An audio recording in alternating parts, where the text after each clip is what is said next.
Hey guys, you might remember this as my 1x42 inch strip sander, which I made from my old 1x30 Delta strip sander.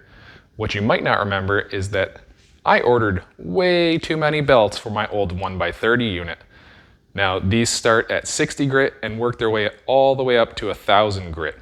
So what I'm thinking is, since my lathe doesn't get that much use anyways, I want to try to make a big cylinder and try to have a flap sander that uses every grit, starting at the 80 or 60 grit, all the way up to 1000. That way, it's all on there, ready to go. You just slap the cylinder up there, and you can use any grit you want. So let's go ahead, get started milling up some rough oak boards I have here over at the planer.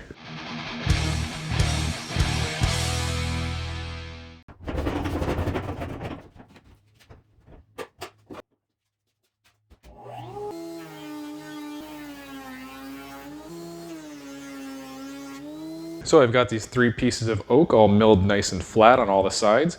The width and length right now don't matter as long as it's somewhere over 20 inches, we're good. So I'm just gonna slather these in glue, set them in clamps overnight, and the next step after these are dry is gonna be bringing it to the table saw lathe and turning it down to a nice cylinder.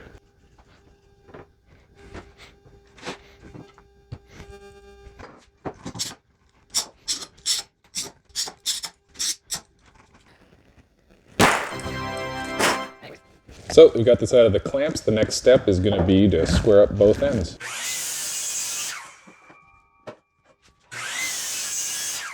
The next step is going to be getting this mounted on the table saw lathe. So first I'll mark where I'm going to put my hole for my headstock, which is the bigger bit.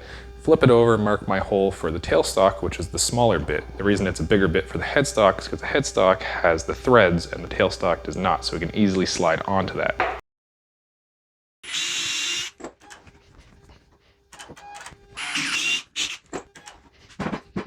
I actually keep my table saw lathe stored up here on the wall, just behind my miter saw. All you have to do is remember to put the blade down first. Also, remember to take the insert out.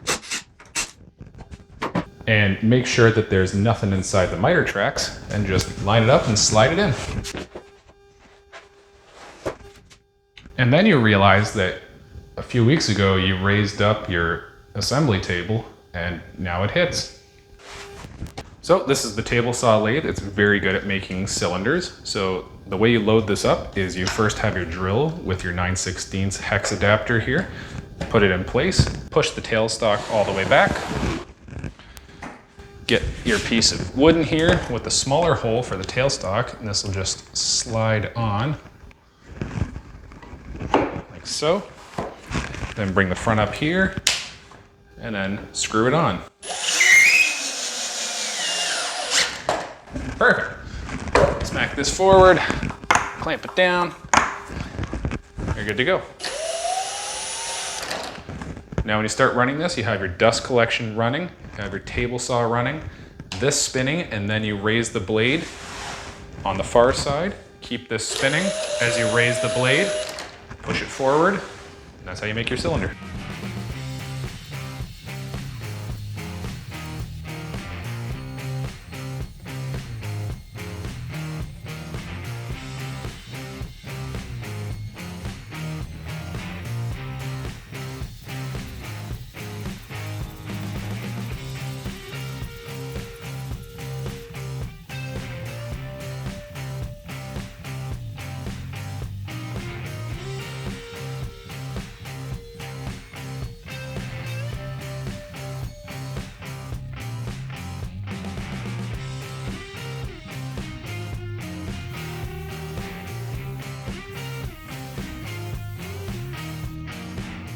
So the next step is going to be to make the grooves for the sandpaper to get glued into. So what I've done is taken out my full kerf blade and replaced it with a thin kerf blade already and set it to the proper height. Now in order to increment this, what I'm going to use is my 12-point crescent wrench, and I'm going to be using the 12 points as my 12 equal spacing. And you can see there's a little bit of slop right here when I increment it, so I'm going to be using another wrench to just apply a twisting force, so this locks it in place as I run it back and forth. You see I take this off, increment it, and just apply a force, and then I'll run it through all 12 times, and we should have perfectly spaced 12 lines along the whole thing.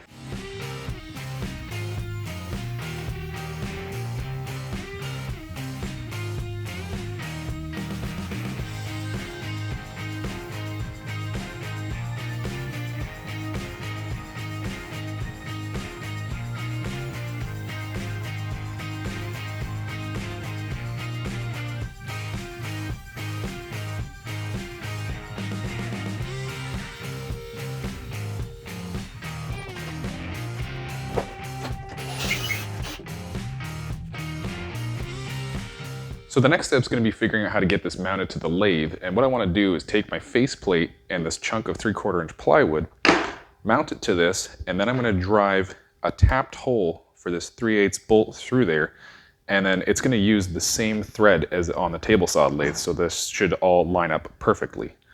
So let's get started with my self-centering bit and attach this. Okay, now that that's mounted, I'm going to bring it over to the bandsaw and cut the circle shape out.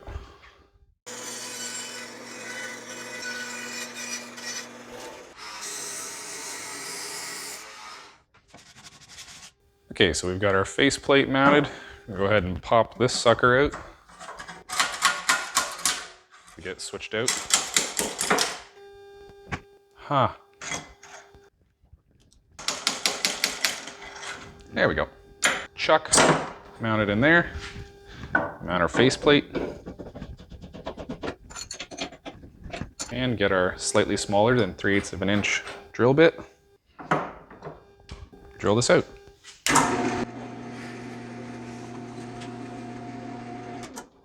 Okay, now we're going to swap this out for our 3/8 threaded tap. So now I'm just going to hand feed this. Okay.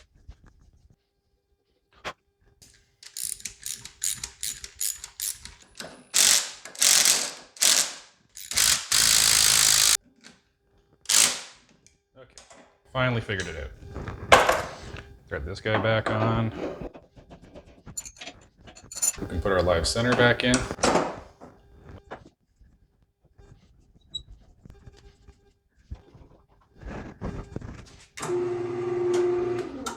The next step is going to be making my marks every inch for where the belts are going to go.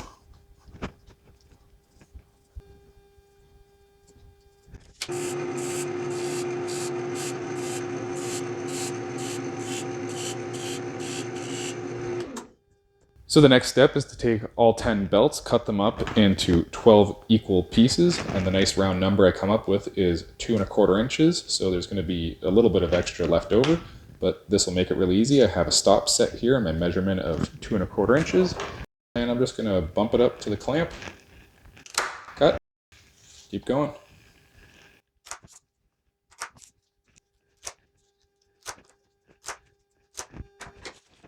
This guy's mounted, we've got our lines marked, all the strips are cut up. The last thing to do is put some construction adhesive in all the grooves, then place the right grit number going from lowest to highest in every slot.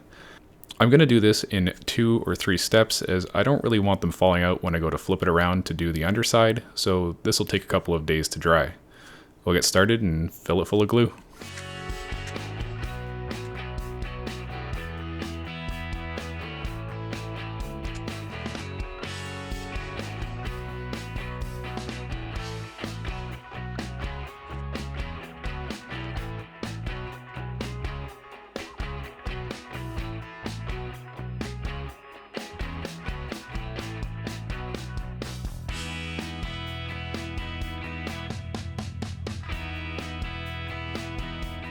There it is, all the glue's dried. Let's give it a shot. Oh, I can feel the air coming off that like crazy. Okay, let's try this on really slow.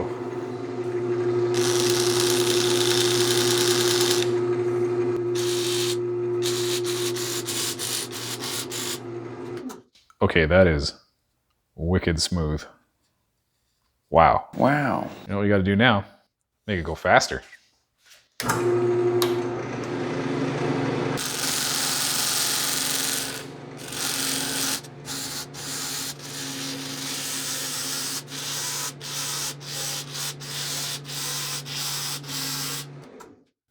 Wow. Wow.